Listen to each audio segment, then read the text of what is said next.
Don David que por favor nos grabe porque nuestra queridísima compañera, la abogada especialista en Derecho Electoral, colaboradora de Sin Línea MX, la licenciada Laura Ceballos Alcázar, nos preparó una videocolumna para mostrarnos cómo es que siempre se pasan a la ley por el arco del triunfo y a su conveniencia. Esto fue lo que plantea, o lo que planteará la queridísima Laura Ceballos Alcázar.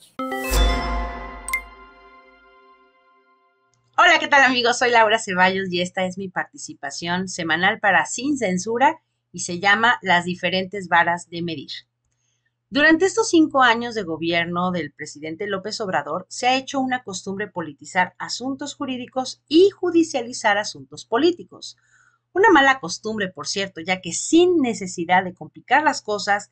los bufetes de abogados que litigan contra la patria representan intereses privados que tuvieron y tienen como misión apropiarse, como es su costumbre, de caminos, bosques, playas, espectro radioeléctrico, concesiones para la explotación de mina o petróleo, producción de energía eléctrica, permisos para operar en ausencia o a nombre del Estado, guarderías, escuelas, hospitales, reclusorios, aeropuertos, aduanas, y podríamos continuar con una larga lista de indignantes acciones que han sido debidamente entregadas mediante contratos de concesión,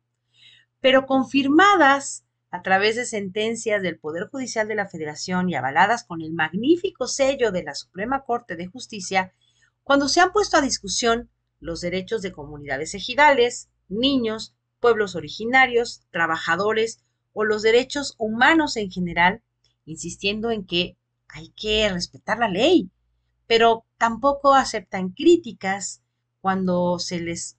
hace notar su actuar omiso y permisivo por parte de los miembros del Poder Judicial.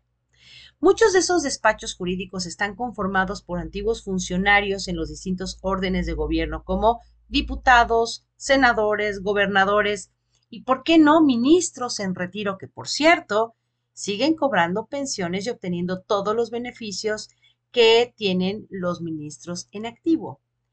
Aquí podríamos hablar de un conflicto de intereses, ya que por un lado cobran una pensión del Estado y por otro lado lo apalean como litigante, cobrando muy abundantemente, incluso dinero proveniente de otros países e instancias como la USAID. Es innegable que por todos los favores que concedieron desde sus puestos políticos y de poder, hoy son beneficiarios del favor de sus ex colegas, ex clientes y amigos imprescindibles en los juzgados de distrito, tribunales o el Pleno de la Suprema Corte de Justicia de la Nación como abogados litigantes. Para ellos, el litigio es pan comido, o sea, ¿cómo le van a decir que no tiene razón a un doctor en Derecho, con un montón de doctorados honoris causa, miembro de colegios y barras de abogados, que además es ministro en retiro y que en sus años de actividad jurisdiccional palomeó y dio visto bueno a todos los proyectos de la misma naturaleza que le fueron puestos a su digna y real consideración? Sería incongruente, por decirlo menos, que Verbigracia, el ex ministro Cosillo, quien en su momento se opuso terminantemente a que víctimas como Florent Cassé y los bebés de la guardería ABC obtuvieran justicia ante las atrocidades cometidas por entes del Estado, ahora se pronunciara en contra de esos salvajes que arrancaron las cruces del memorial que recuerda a los 49 bebés que perdieron la vida precisamente en la tragedia de la guardería ABC. Desde su punto de vista, la Corte no se toca, sin que importe si esa Corte se ha dedicado a decepcionar al pueblo mexicano con tal de satisfacer las exquisitas necesidades de quienes solo tienen dinero en vez de derechos. Increíble que el otrora presidente de la Comisión de Derechos Humanos del Distrito Federal y luego de la OEA haya avalado y justificado la violencia contra los manifestantes que estaban ahí desde días antes, solo porque los violentos del domingo son simpatizantes del movimiento anti-AMLO. Los otros manifestantes llegaron desde hace algunas semanas protestando por la actuación artera del Poder Judicial que libera a los presuntos culpables que la Fiscalía pone a disposición,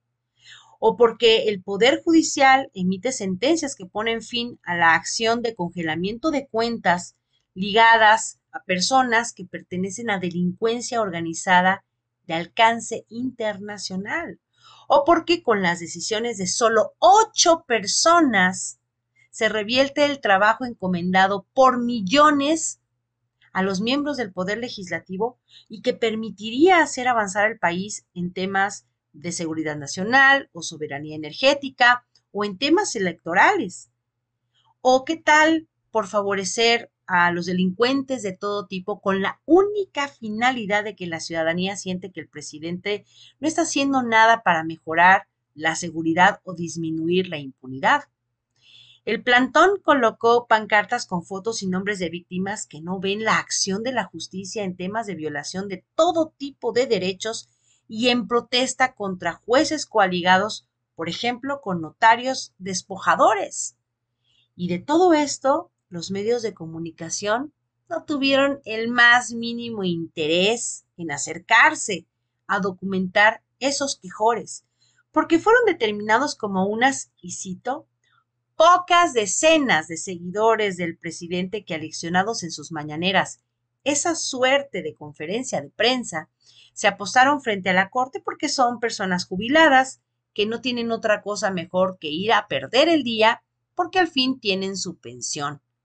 Esto lo dijo Alejandro Santos Cid, escritor para El País, el 26 de abril de 2023. Este es el tipo de descripción que la prensa hizo de esos manifestantes. En cambio,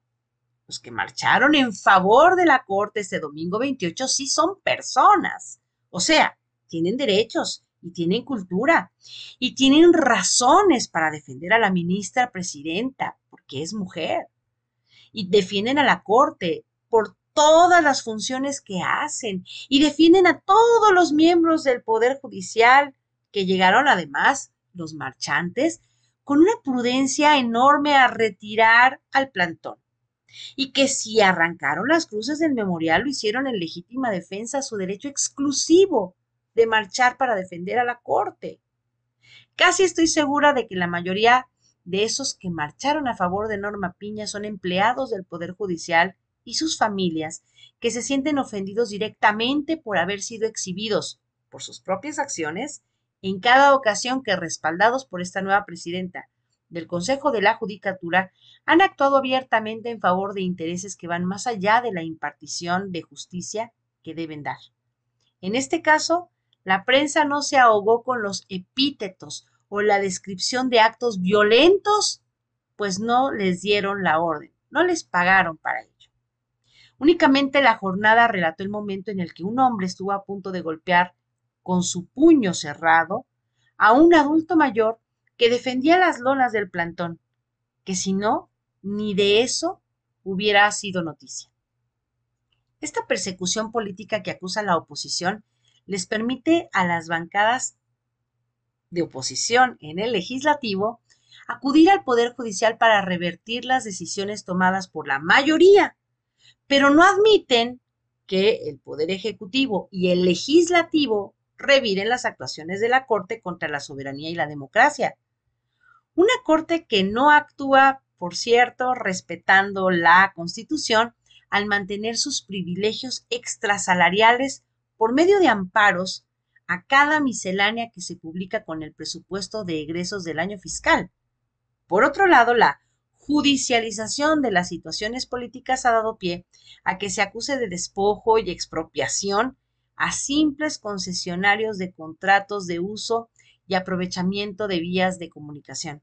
que se admitan miles de amparos para frenar la construcción de las obras que impulsen al país a un desarrollo con justicia o que protejan a empresarios que atacan la salud de los mexicanos con tal de vender sus productos. A todos ellos se les está cayendo la máscara, pero se aferran a su historia con uñas y dientes. Y veremos que estos meses serán, si cabe, más violentos porque se acerca el momento en que la voz popular se convierta en un cambio radical del que no podrán recuperarse a punta de sentencias y de amparos. Muchas gracias y hasta la próxima.